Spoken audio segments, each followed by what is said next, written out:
back to another edition of the Morning View.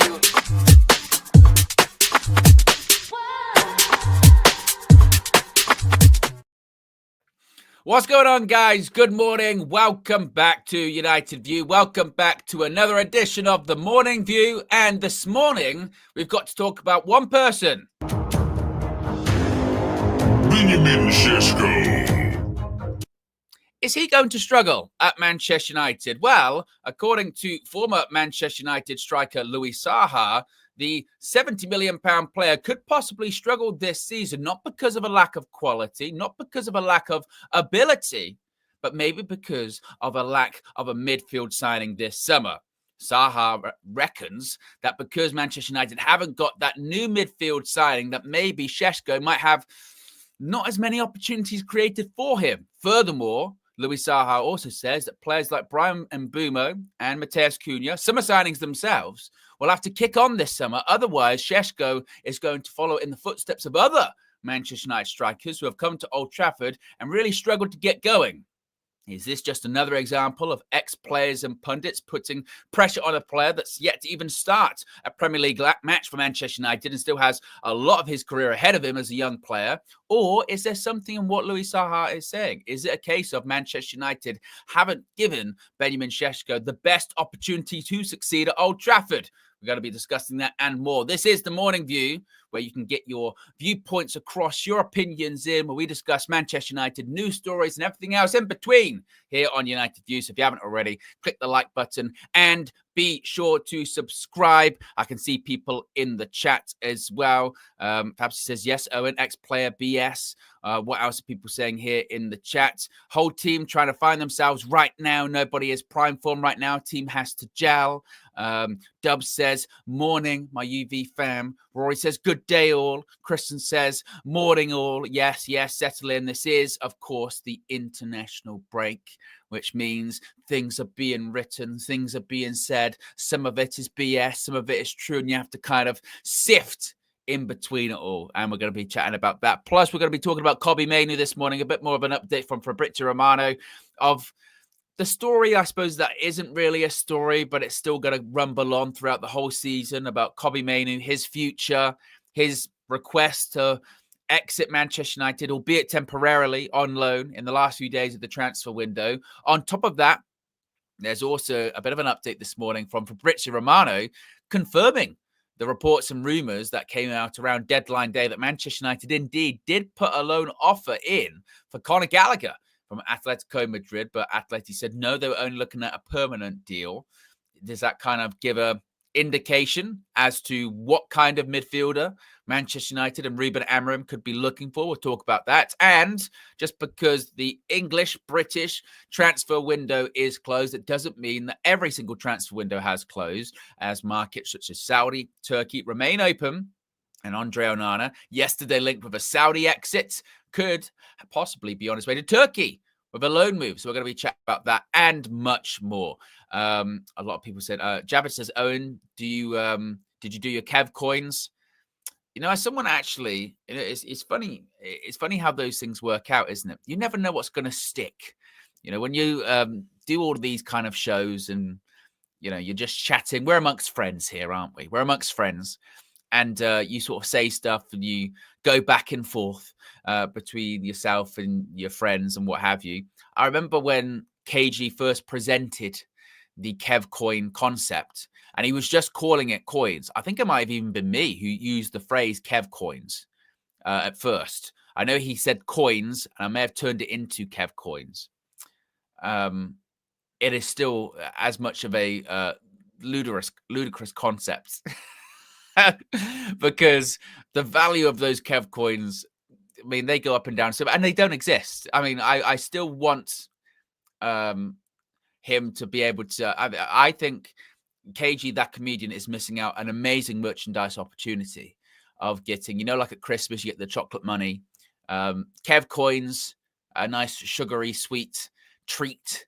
I mean, there's money to be made there, real money, not Kev coins, right? So yes, I'm not. Yes, the Kev coins. It's always just I can't even think this early in the morning. Big up Ray, first super chat of the day. Says, morning, Owen. Good morning, Ray. Hope you're doing well, my friend. And I hope you can manage to get all the letters in this morning on the super chat. Says, I'm giving Sesko time to gel. We are too quick to kill players as a fan base. He needs to gel with his new teammates. Let's talk about this Benjamin Sesko stuff, because it's one of those ones whereby you see the headline and you go like, oh, fuck. Here we go again. Like you said, ex-pundits, ex-players, the media putting pressure on a player that hasn't even yet started in the Premier League. So this is what Louis Saha said. And to be fair, I think some of the comments are quite fair, and naturally they'll be taken out of context somewhat. So he was speaking on the Athletic podcast about Benjamin Sesko. You know, obviously him being a former Manchester United striker, he knows what it's like to sign for the biggest club in the Premier League, biggest club in the world, like you never believe, and have pressure put on you. Now, when talking about Sesko, he said, I think he's capable if the manager managed to get that link between midfield and striker.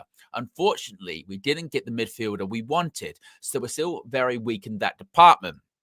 He continued on by saying, this is why I think Sesko will struggle maybe a little bit until we get that sorted.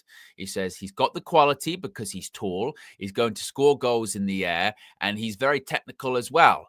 All his movement is right up there. So I'm very confident he's going to get chances and he's going to score. He says, but to get us where we want, I don't think that's going to be on him. Those two playmakers, Cunha and Mbeumo, will have to kick on very soon. Otherwise, you will see Sesko struggling as well. So really, I don't actually think, what Louis Saha is saying there is very harsh, on Benjamin Sesko there. It's kind of the basics of football, right? It's the basics of football. If you've got, if you're not having people as a striker, if you've not got attacking midfielders or midfielders that are of quality behind you, it's going to be very, very difficult, isn't it? Because they're not going to be able to provide you the service that is required. They're not going to be able to create chances. And you're also not going to be able to sort of control the game if you don't have a midfield as well. So it is pretty fair what he is saying there. Basically, he's a good player, but as a striker, a lot of the time, you're only as good as the service that you're going to get. When you're talking about Matheus Cunha and Bryan Mbeumo, it's a different situation to Sesko as well. We bought them with the idea that actually they have to be kicking on pretty immediately. There's not a lot of time for them to settle and bed in, because that's the whole point of buying Premier League proven players, isn't it? Playing Premier League proven. They know the league. They know the opposition. Granted, you might take a little bit to adapt to your new teammates or your new tactics, but we should be looking at Bryan Mbeumo and Matheus Cunha in a couple of months' time going, yep, no issue at all with them. They've settled in nicely. And actually, when you look at Bryan Mbeumo, already got a couple of goals, hasn't he? And is playing very well. Really dynamic player, high energy. I think he's only going to get better as he settles even more. So that's really encouraging. Matheus Cunha is a bit of a different one, isn't he? Because he could have and probably should have had a couple of goals already. He should have had at least one against Fulham. And I think he's one of those players that I'm really glad with the Mbeumo and Cunha signings, because the more you watch them, they are so different in how they operate in the game. You have Bryan Mbeumo, who is kind of all action, fast, trying to make things happen, will press players, is always running. Even if it's at whatever end of the pitch, he's always trying to get involved and always trying to make runs and make things happen. Whereas Matheus Cunha, he'll sort of, he can drift. He can drift in and out of the game. And you might go, tell you what, I haven't seen much of Cunha for these sort of 20, 25 minutes here. And then suddenly gets the ball at his feet and he starts driving at people like we saw against Arsenal in the first game. You go, I'll tell you what, it just looked quality. Or in that game against Fulham, first 20 minutes, he was involved in a lot of good-looking stuff, wasn't he? I think it's not helped with him that we haven't been playing with an absolute striker. So sometimes he has to take up that role of being the false nine. And I think you see him in that position. You're not going to get the most out of him. Whereas when you've got someone else in that false nine position, or hopefully you get Sesko in that 9 position, and then he starts playing in the left 10, that's that's when he starts to look his best. So they are completely different players. You would probably say Cunha is a bit more of a maverick player, whereas Mbeumo is probably more consistent, right? So I'm really happy with that, and I think they will create chances for Sesko. There has been this desire, and I had it a bit actually when I went on Sky the other day. Charlie Austin asked me, he said, "Oh, were you surprised that when Ruben made the change against Burnley, that Joshua Zirkzee was first to come on in a bit of a striking role and not Benjamin Sesko?" And I said, well, not really, actually, because when the line came out from the club that the reason Benjamin Sesko was the last outfield player to take a penalty against Grimsby was because he was concerns about cramp, he was tired, it was the first time he played 90 minutes since April, then I thought, well, he's not going to start then at the weekend, is he? You know, I'd hoped that he would start against Burnley, but I wasn't too shocked by it. If they're saying, look, we have to manage his minutes, and the other part of it as well, you would say with Sesko too, is that, let's be honest, when he has come on in these first couple of games for Manchester United, he has looked like someone that hasn't played a full 90 since April. He has looked a bit rusty. He has looked a little bit like he's come on, not really got that involved in the game as much, maybe a couple of shots here and there. It was only right towards sort of the end of the game against Burnley, actually, that finally the Man United players started to kind of try and play to him, you know, putting balls in the box. He had that header, which went on the roof of the net, was a bit of a difficult one. So I think that will come. And actually, I think what Louis Saha is saying there isn't that much of a stretch at all, really, is it? Which is, he's got qualities. He'll have to develop, and there will be expectation on him, but he might struggle if, you know, Cunha and Mbeumo don't create chances for him, which I think they will. And just in general, we are going to feel, we know this, we are going to feel that lack of a midfield signing this season. You know, there will be games where the margins will be very fine, and we'll be like, I tell you what, if we had a midfielder today, that would have been the difference between us getting a draw and a win, or, you know, us losing and winning. I tell you what, if we'd have just had that midfielder, that would have been the difference. And I do think that will come. I do think that will come. You know, I don't know if we get a midfielder in January. I do think that there is this possibility that Manchester United can be busy in the January transfer window, but I think it depends on the opportunities that are there available. I do think, and this is still, I've mentioned it quite a few times recently, my big sort of prediction for next summer is I do think Manchester United not only get one midfielder, I think we end up getting two. I think they actually, Ineos tried to just replace the midfield next year, and I think they're hoping, I think the hope is that we've got enough about us this season to kind of get through it. But there was that line about goalkeepers at one point, wasn't there? Of, yeah, the goalkeeping situation is not great, but we've got enough. They've got enough about them just to get through this season. 3 games in, they were like, absolutely, we don't. We have to get a goalkeeper. We can't carry on like this. We can't carry on with our goalkeeping options being Onana, Bayindir, and Tom Heaton. We just can't have that. So they get Senna Lomans. Whether or not he's going to go straight in, that's still a massive one up for debate. I mean, I saw in the comments you guys were saying yesterday, you know, he's got to start against Manchester City. There are others saying, you know, I would want him to start, but I don't think he will. Then it becomes a debate about when's the right time to put him in as well. So there's all of these conversations currently about Manchester United. But you know what? We're talking about Louis Saha's comments, which I think are actually very fair comments about Sesko and what he'll need to be a success at Manchester United and the team in general, you know, with the recruitment and what have you. I'd much rather, and I'm much happier having these discussions in the international break as opposed to what could have been with, let's say we hadn't beat Burnley and it was a draw in the end. This Thursday, the 4th of September, and you know exactly what we would have been talking about, don't you?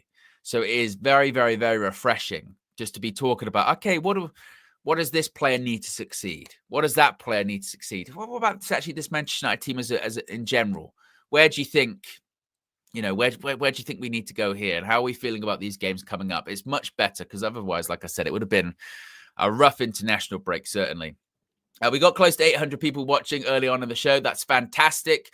We're at 145 likes, 4 likes away from 150. So if you haven't already, click the like button. Let me see what you guys are saying here in the chat. Skiliano says, we need 3 centre midfielders, replace Bruno and Casemiro, plus a backup alongside Cobby, although I hope Cobby is a starter by then. Hold that thought about Cobby, because a little bit more has come out from Fabrizio Romano about those last few days of the transfer window, how that played out with Cobby Mainoo and requests to go out on loan and what have you. Nahal says, I'm waiting for one of those shots I saw on the compilations for Sesko. It's very difficult to, I think it's very, very difficult to even judge how good, bad, in the middle. It's just very difficult to judge anything about Benjamin Sesko because we really just still haven't seen him, and we haven't seen obviously him. He hasn't even started a Premier League game, so I think the narrative that some are trying to sort of start around him, I think, is so far fetched. And you look in comparison, Man City, for example, Manchester City, right? For as bad as Manchester United are and have been, we've still had a better start to the season than Manchester City. Now, whether or not that's going to, continue on, time will tell. But they've had a bad start to the season, City. One of their summer signings in Ryan Cherki is out for, was it 2 months, 3 months? You won't hear about that. Gigi Donnarumma. Let me Google this. Donnarumma. How much is the transfer? 26 million. 26 million. I had to Google that. Because it is not as prevalent in the reporting of the Donnarumma transfer.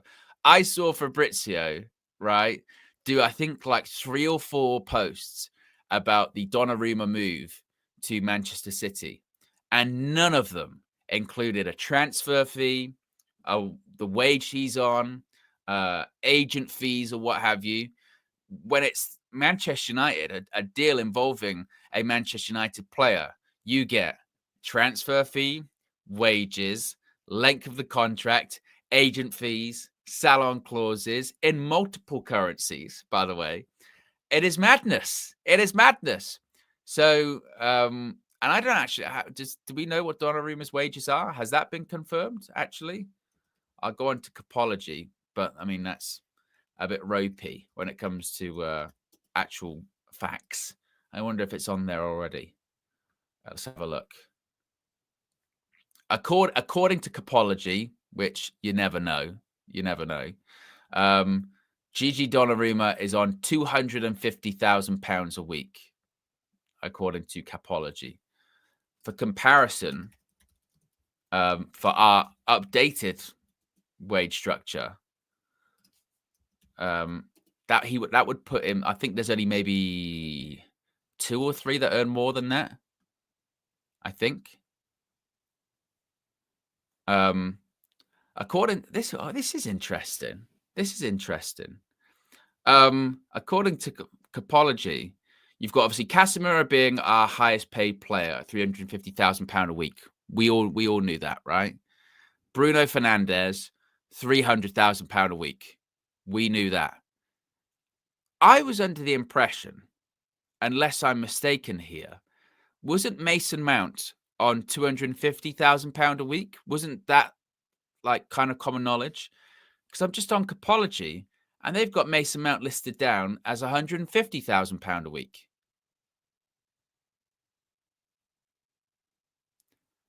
So why is that changed? Is that just an error on the website? Is it a not being in the Champions League for 2 seasons in a row? I feel like Capology isn't very reliable at this point. I feel like it's going down. I think it might be going down the tubes, unfortunately. Because maybe it's the decrease, perhaps.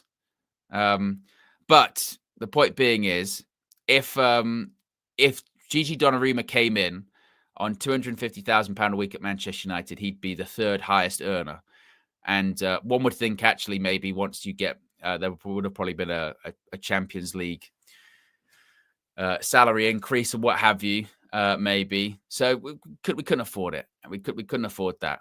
And like I said, whether or not he's actually on £250,000 a week, it might even be more, because there's a lot of players' wages at Manchester City which are dubious, to say the least. Still to this day, I don't think there's an actual concrete confirmed number that Erling Haaland is on, when including that whole transfer from Borussia Dortmund with, agent fees, signing on bonuses, and what have you. There was a lot of stuff that didn't really make a lot of sense on that one, was there?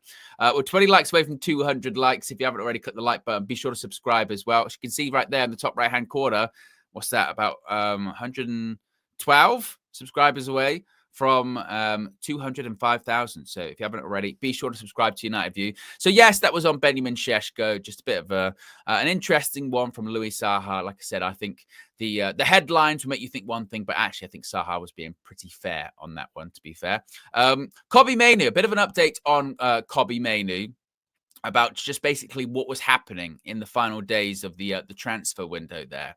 Now, this comes from Fabrizio Romano, who has said that on all the people involved in keeping Kobbie Mainoo at Manchester United. Now, according to Fabrizio, Kobbie, after the Fulham game, went directly to Ruben Amorim and to the club with his agent to say, "I'm not happy because here I don't play."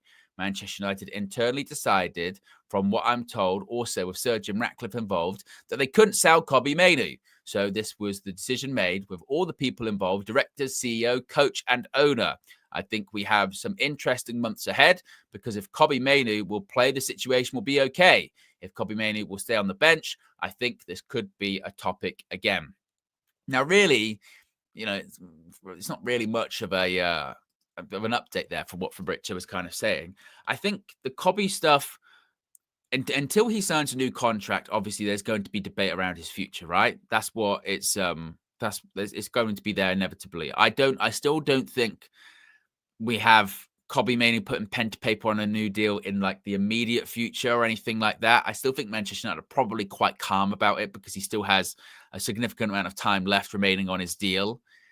I think we did see against Burnley at the weekend how quickly maybe the things can change for him, in that, Mason Mount gets injured, and a couple of players aren't ready, or depending on the game, Kobbie gets on the pitch, boom, and then it's like, right, Kobbie's playing.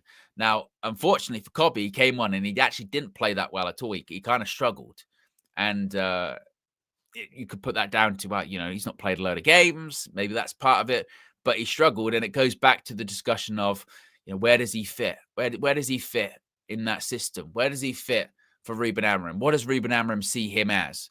Because we saw Kobbie and Bruno play together for the final, what was it, sort of 10, 15 minutes against Burnley. And I just don't think you can play that throughout the rest of the season. There is a lot of unbalance there and a lot of issues. They don't complement each other very well. Now, does Ruben see him as a 10? Well, if he sees him as a 10, we've just signed two of them, in Mateus Cunha and Brian Mbeumo. They're going to be playing ahead of him. If he's competing with Bruno Fernandes, you're competing with the undroppable captain in the eyes of Ruben Amorim. So is it even really a fair fight? He's not competing with Casemiro and Ugarte. So where does he kind of fit? If we were playing in lots of competitions, then you would say, look, he's going to get game time. We're going to rotate. We're playing X amount of games per week. It's not that much of an issue. We're playing once a week, and we're even out of the Carabao Cup now. So we're playing even less games this season. But I think we saw a situation at the weekend whereby that's why Manchester United wanted to keep him, because injuries will happen, lack of form will happen, depending on certain games will happen, certain moments in matches will happen, and he'll have to play a part of that. So this was my point in the last few days of the window when we were discussing it. I know it became such a highly polarized issue, didn't it? It became a really polarized issue, and lots of people have different opinions on it, and some were really angry and some were really defensive. He's the arrogance of this kid, how dare he? And then there were others like, well, there's nothing really that arrogant about it. He just wants to play. There's nothing wrong with wanting to play and saying, and not, demanding, I have to play, put me in the team. It's saying, well, if you don't fancy me, maybe I should go elsewhere where I can play because I want to play. And it became a whole thing. And this was this is what I was saying in those days throughout all of that, is this isn't going to get resolved. He's not going to leave. He wasn't going to leave in the dying days of the window. And I think it might have been a bit of a last gasp hurrah, frankly, from Cobby and his representatives to go to Manchester United and Amrim and say, can you let me go on loan? They probably knew that was going to happen. In the days left of the window, to let Cobby go out on loan, then find a replacement that's of equal quality and importance as Cobby, it's just not going to happen. On loan, very, very difficult, particularly when you're working on other transfers as well. Man United had a busy last couple of days, didn't they? Trying to get the Senna Lomans one through the door, and Royal Antwerp were playing games. Trying to sell Anthony to Real Betis, they were playing games. Finalising the Garnacho exit, finalising the Rasmus Højlund exit. There was a lot going on there in those last few days, and I think what they didn't want to do is go, right, Cobby can go here. Who are we going to get? We got to start this from scratch here. What can we figure out? Now, Fabrizio Romano did say this morning that Manchester United had a loan proposal rejected by Atletico Madrid for Conor Gallagher. United asked for Gallagher, but no plans for Atleti to let him leave on loan. This was the same answer that was received by Crystal Palace. Crystal Palace also put a loan offer in, reportedly, for Conor Gallagher, and they were told no.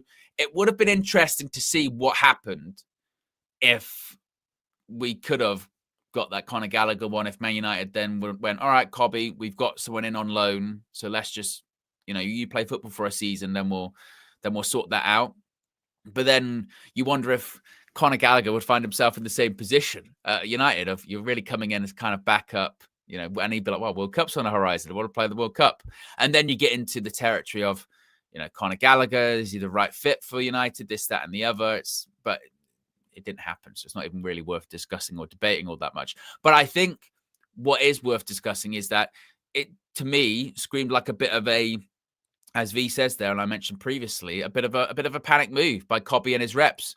Saw how it went in the opening games of the season. Went, shit, I'm not playing.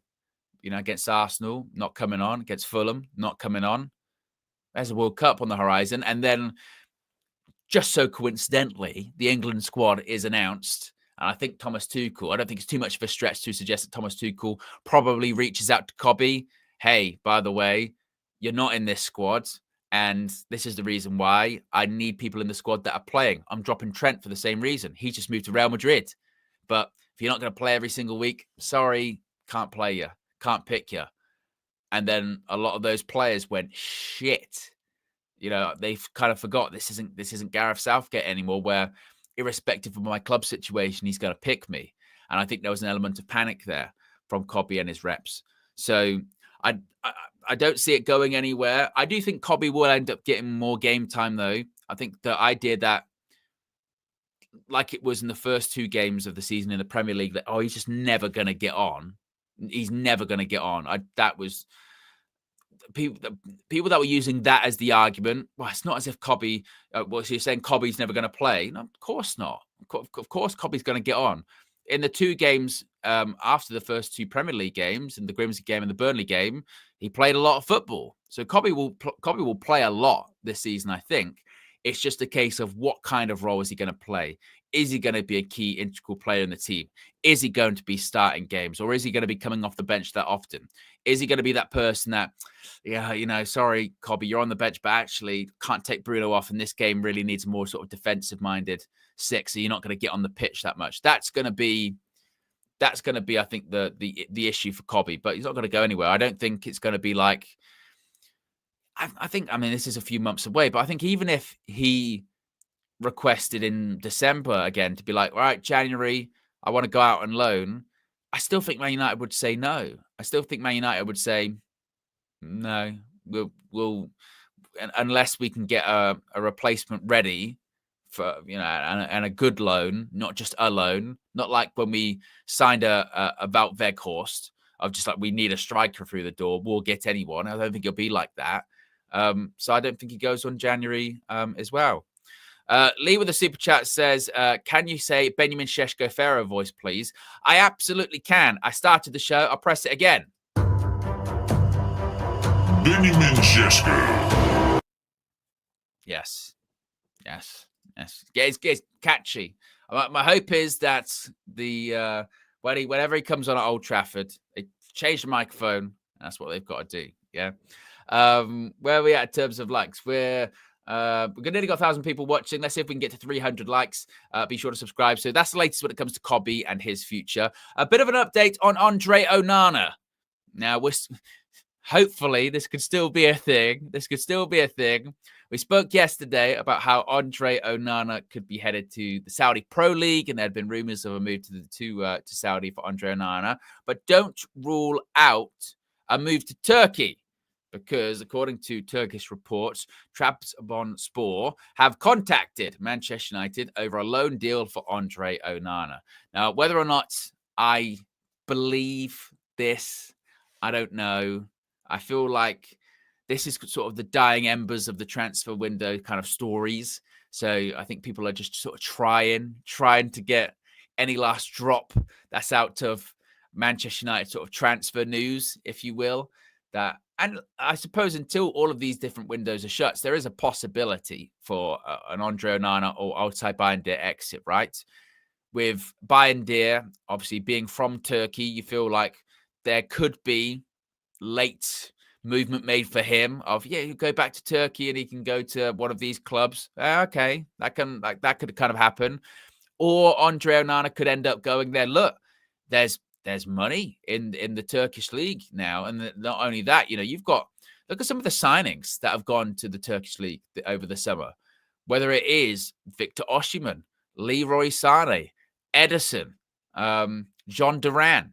They're big teams, big players rather have gone to these teams. The irony is as well that two of the sort of biggest teams in Turkey have both sacked their managers. They would just so happen to be former Manchester United managers as well, in Ole Gunnar Solskjaer at Besiktas and Jose Mourinho at Fenerbahce. So a bit of change going on in the Turkish league as well.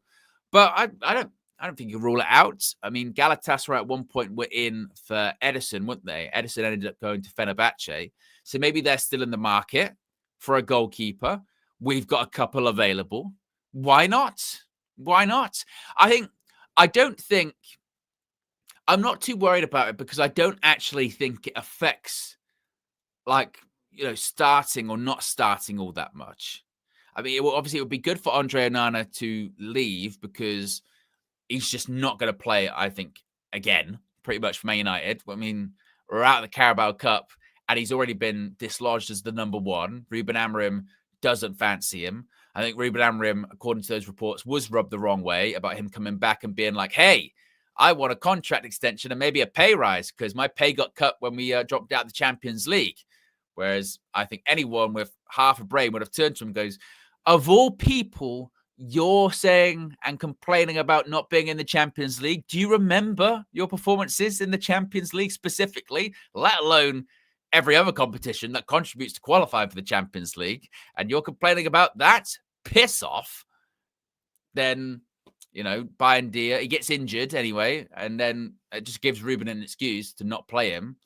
And then Bayındır becomes the Manchester United's de facto number one. And again, that's mad, isn't it, really? Really, for Manchester United's number one to be Altay Bayındır, no disrespect to him, but for him to be the Manchester United number one is kind of mental in terms of quality. If he's a backup goalkeeper, fine, but to be Manchester United's number one, Altay Bayındır is insane. But that's where we're at. And by the way, deservedly so, he's our number one. I mean, if Tom Heaton was a couple of years younger, he should and probably would be our number one, because he's probably out of the three, the best goalkeeper out of them. But he's 39 years old and it's just not going to happen. So, which is unfortunate. So, the Bayındır is our number one. Thank God we got Senna Lomans in the end. I still don't think he probably starts against City. It feels like already the noise coming out of the club, they're being really coy, aren't they? They're being really, really coy about what his role is. Even from day one of our interest in signing him, immediately it became, well, we're declining to comment about whether he's the new number one goalkeeper, and we're declining to comment about his role in the squad. We see him as one for the future. He'll compete now. He's coming in to compete. He's not coming in to be number one straight away, coming in to compete. I just hope that's lip service from the club, and that Manchester City team sheet comes out and we go, Loman's in goal. Right, we now see the situation. But he is young. He's only had one season of first-team football. That was in Belgium with Royal Antwerp. So do you throw him in at the deep end? But then what if he swims? This is that's the whole point of throwing him in at the deep end, isn't it? Sometimes is I think he'll swim. I'll give it a go. We'll throw him in. But then if he struggles to swim, you go, maybe that was a bad idea to throw him in at that deep end. And the Manchester derby at the Etihad in the Premier League is a pretty deep pool to be thrown into, isn't it? So, yeah, the way that they have, maybe that's just because maybe that's part of the plan. Maybe the plan has always been to be like, we're just going to say that he's coming in to compete. We're just going to say that he's one for the future. We're just going to say all that. In the back of their mind, they're like, we're gonna start him. He's going to start against City, but it's 2 weeks. It's 2 weeks of build-up. If we can just kind of try and play down that noise for 2 weeks, then maybe that's part of the plan too. I'll just be like, yeah, he's going to start against City, but we don't want for 2 weeks all this pressure and media scrutiny to be on him. We'd rather just do that on the day, basically, because there'll be if he's in that starting 11, obviously then there's pressure on. But maybe it's the wise thing just to be like, play down expectation. So at least for 2 weeks, not everyone's talking about it, maybe. But when it comes to Onana going to Turkey, like I said, if a move doesn't materialize for him, I don't think it's the worst thing in the world, because I just don't think he's going to play regardless. It's not as if he's going to be playing that many games, but it would be good to get his wages off the books, wouldn't it? And as Flex sometimes says, Man United have to initiate exits for certain players. Maybe this would be the beginning of initiating an exit for Andre Onana, right? He's not really played that much this season. AFCON comes around.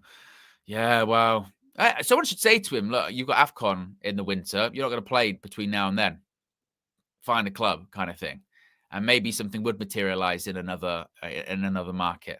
But we'll have to see whether that does happen or not. I swear a super chat came up, but it's not.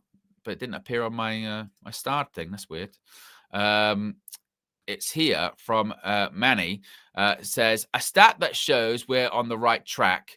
Bruno and Mbumo, first and second chances created. United may not be converting them at the moment, but we will slaughter teams once we start hitting the back of the net.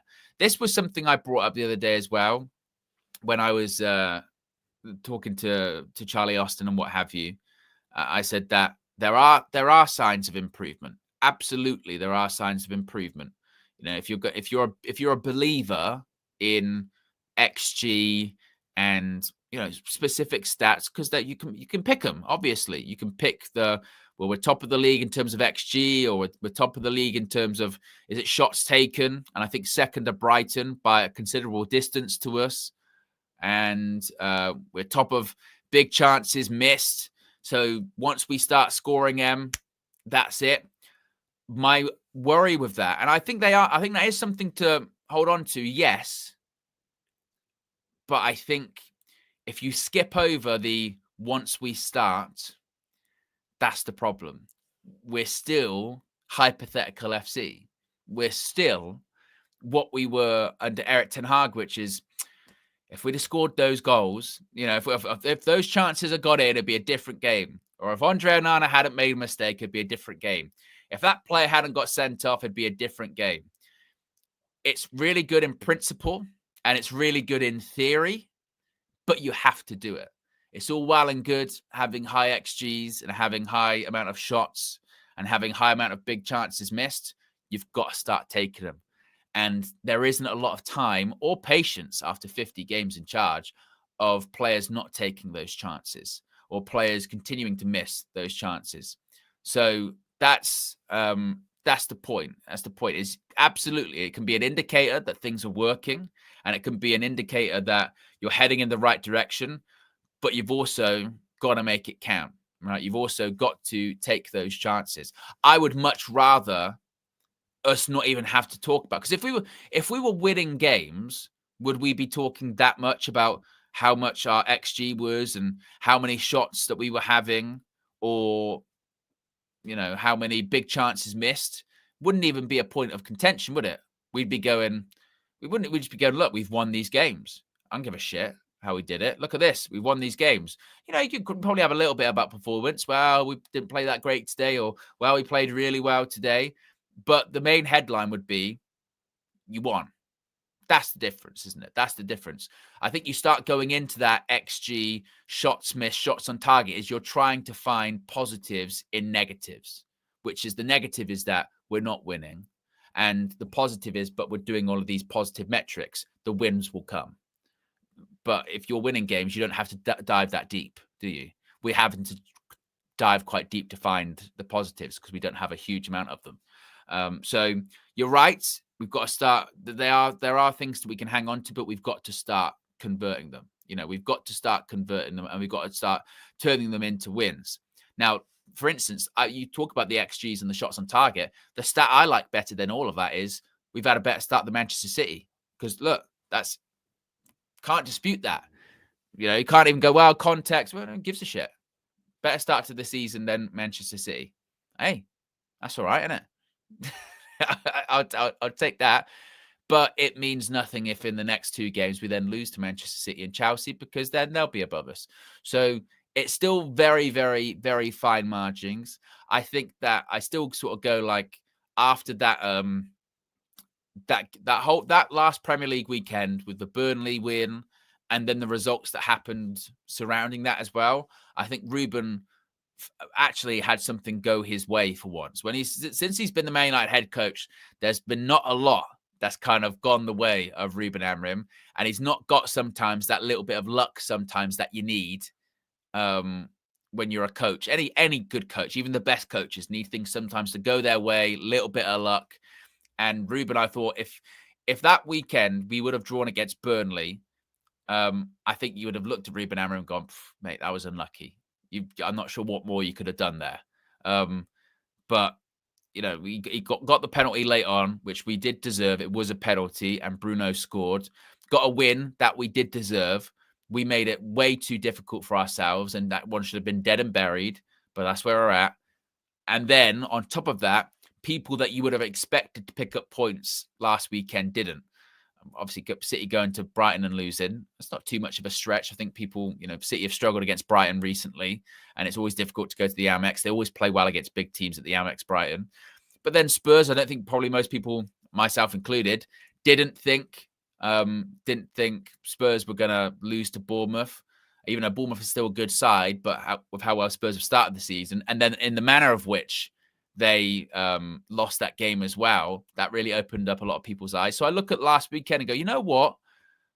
Ruben, I think Amorim deserved that. I do think Amorim deserved that bit of luck in that game. And with the other teams dropping points, and then Man United's actually start now having a bit more of a context to it. But it was still in those very, very fine margins, aren't we? That, one defeat, and now it's going to be disaster, end of the world again. We've got the Manchester derby coming up, which, because of obviously what happened last season when we played them at the Etihad and we won, considering the start that they've had, it does feel like actually that game's there for the taking, isn't it? I mean, we're looking quite far ahead now, but that game is really there for us. And do you know how mad that is? Do you think how crazy this situation is for Manchester United? Wednesday, we go from the lowest of the low. We get knocked out of the Carabao Cup by a fourth-tier side. Never happened in our history before. Never, ever. And if you'd have said at that period of time, after the international break, first game you got, Manchester derby at the Etihad, how do you think you're going to do? Rightfully so, you'd be like, we've got no fucking chance. Got no chance. Even though City aren't great, we can't beat Grimsby. Look at us. We're a mess. No chance. Not going to happen. Fast forward a few days later, we win, City lose. Suddenly that game's there for us. That game's there for us. City are rubbish, and maybe we're okay. maybe we're all right. It's actually left for us a little bit, that game, isn't it? And how mad football is. Like, it shouldn't work like that, but it does. So that game, I'm hoping, because the blueprint, beat City has been there for ages. To be fair, even Ole Gunnar Solskjaer, for his faults, he knew one thing, which was how to beat City, was play on the counter attack. Now, we did actually see in pre-season, maybe not so much we've seen it this season yet in the Prem, but definitely in pre-season, there have been points where Ruben Amorim has had Manchester United go much more direct. I mean, we're talking as direct as a long ball over the top of the defense, run onto it. So I wouldn't be shocked if Ruben Amorim tries that at the Etihad. And we did all right, actually, last season away against the big teams, because that back three turns into a back five. And now we've got, Brian Mbeumo, I think it's going to be really important in that game. Hopefully nothing happens to him in an international break, but it'll be really important. It'll be really interesting to see if he does start Benjamin Sesko for that one, or he decides once again, I kind of need, maybe that's not what I need, but I'd start Sesko. We don't really know what the Mateus Cunha situation is going to be. I think it's not as bad as first thought, but he still might miss that game. So, maybe Cunha's out the side. We don't know what's going on with Mason Mount. We still heard nothing about his injury, which still really worries me. Really worries me, because Ruben Amorim coming out and going, Mason Mount played 30 minutes while injured, came off at half time. Then we don't hear that much. When we hear stuff about that, usually that means Mason Mount disappears for like 3 or 4 months. So I don't know. I don't know what's happening with Mason Mount. So you might find a situation with maybe he starts Cobby in the 10. Maybe he starts Bruno in the 10 and Cobby's playing in a bit of the deeper role. Maybe Joshua Zirkzee starts in the 10. So there's still quite a few different ones there. But I think we could end up going quite direct. You get Brian Mbeumo playing on the counter-attack. You've got Ahmad on the outside of him. Maybe he starts Ahmad in the 10, actually, because he wants a bit of extra, pace on the counter with Sesko up front. And he goes with more of those defensive-minded wing-backs in Dorgu and Dalot, maybe even Mazraoui, although every time we play Mazraoui wing-back, we tend to lose. There is just a little bit, actually, speaking on Diogo Dalot, he's been withdrawn from the Portugal national team. It's been said he is suffering from what they're calling muscle discomfort and has been released by Portugal's medical staff. So that is one to watch. Hopefully it is just precautionary. Dalot, I don't know with him anymore. Like in the game against Burnley on the left, because he started on the left instead of Dorgu at left wing back. And again, Gattuso settings. Sometimes maybe good, sometimes maybe shit. More often shit. But sometimes good. Like he'll put a good ball in the box. You go, that's not bad. And then you see him just kick the ball out of play for no reason. You go, that's not great. That's not great, Diogo Dalot. I'm not really sure what that was all about there. That's Dalot. That's what he does. We still need... I think you still be looking at... I know that Ahmad's meant to be the right wing back, but I'd still think we could be in the market for a right wing back, because even when Ahmad's not there, Dalot's not it. I don't think. So, but yeah, going back to the City game, like I said, it's funny how football works, isn't it? That we can go from, in the space of a couple of days, from we can't beat anyone to bloody hell, we could and maybe should go get a result against City. We can go do that. And then, if you can get something against City, then you go into that Chelsea game at Old Trafford, you're at home, a bit of momentum, bit of positivity. These are the kind of things as well with Ruben Amorim that I'm saying, just a little bit of luck. If you just get a little bit of luck, couple of results. Ruben Amorim hasn't got back-to-back Premier League wins. And I mentioned this, I think it was yesterday. His Premier League record is 30 games in the Prem, I think it is. And it's, I think, 8 wins. 8 wins. He's averaged a point per game. If that average kept up this season, we would end up at the moment with 40 points, which would compared to last season's table would get us 17th. There has to be massive improvement. And the only way you get that average up is by, you guessed it, winning games. So he's got to start winning games. He did that against Burnley. And it was needed, absolutely needed. And it just goes to show you what one win can do. One win. Imagine if you got 3 or 4. The difference that it can make. One win against Burnley goes from a disaster start to the season to, it could have been worse. It's all right. It's a better one than Manchester City. That's okay. That's what one win can do, let alone 2, 3, 4, 5. If you can get another win against City, I'll tell you what, it was a difficult start, but this is all right. This is okay. 3 wins, bloody hell. Frank, get your scissors ready. It might be happening. I don't know if poor Frank's going to have a haircut this season yet. I'm still on the fence about that one actually happening. I'll be honest with you, but you never know. You never know. Poor Frank. Manny with the super chat says the reality based on stats. I'd keep Bayindir, Onana gone. Absolutely. If it was a decision of you have to get rid of one goalkeeper that's currently in the club, it's Andre Onana. For me, if I had to tier rank the keepers that we've got right now in terms of the ones that are going to be the most involved and I would like to start, you go with Lomans 1. I've not even seen him play, but just the assumption is that surely he can't be worse than what we've got. So you go Lomans 1. Well, again, Tom Heaton, if he wasn't 39, it'd be another story, wouldn't it? But I suppose you go Bayindir 2, Heaton 3, Onana 4. By proxy, Andre Onana shouldn't actually get any more minutes this season. Thinking about it, where would Andre Onana play? When would he play? In terms of the Premier League goalkeeper, it should be a contest between Lomans and Bayindir.